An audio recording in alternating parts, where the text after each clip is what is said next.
Okay, so experiment number one is probably a lot of you moms out there have seen these dino digs that you buy, and it costs like $5 at the store. And what it is, it's basically a block of something hard that has a dinosaur inside, and your kid spends an hour digging out the dinosaur like a paleontologist would, carefully excavating it from stone.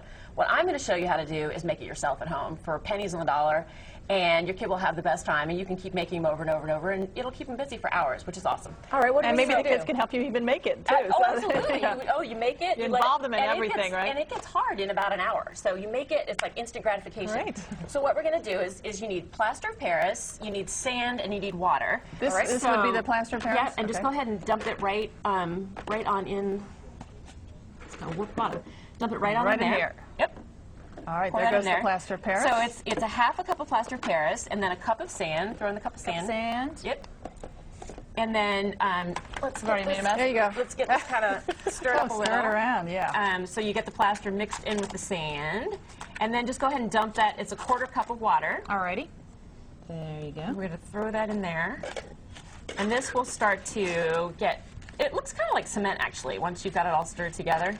So does I guess it matters how much of each thing you put in, well, right? To get it the right doesn't. consistency? Well, like everything at Curiosity Zone, we don't like to follow a recipe. We like to experiment. And so what we've learned is that if you put in more sand, it's more crumbly at the end, and it's easier to get the dino out. If you use more plaster, it's harder. So if you have an older child who wants more of a challenge, you use more plaster.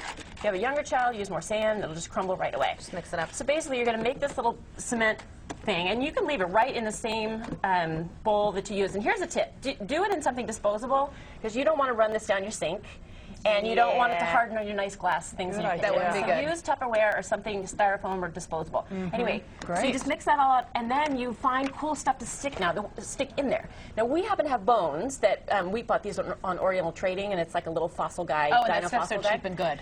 But you don't need to go buy anything. You can just use stuff around your house. But kids love this stuff. If you happen to have a plastic dino or something, and you just stick that right down in there. And leave part of them exposed. So you can kind of see them them. Yeah, or halfway buried. I like to bury them. And then what we had were some pretty stones. Look at these beautiful stones. And we actually like to stick coins down in there too, because kids love to dig for treasure, right? Oh yeah, So especially money.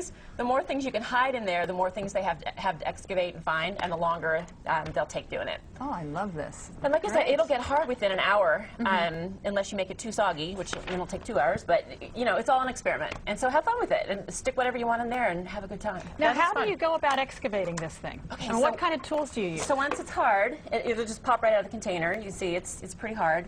You just stick it on a tray or something that you don't mind your kid whacking on, and you just start. What kind of tool do they need? Scraping away. Just I would suggest use anything like a plastic spoon. Be careful what you put in your kids' hands, because they will get very intense about excavating it, and sometimes the tool slips and they'll hit their hand. Oh, right. So you want to make sure not to use something too sharp. But really anything. I like to use the end of a plastic spoon. And it'll keep them busy for a while. Absolutely. And the more blunt the end, the longer it takes. Exactly. What a great idea.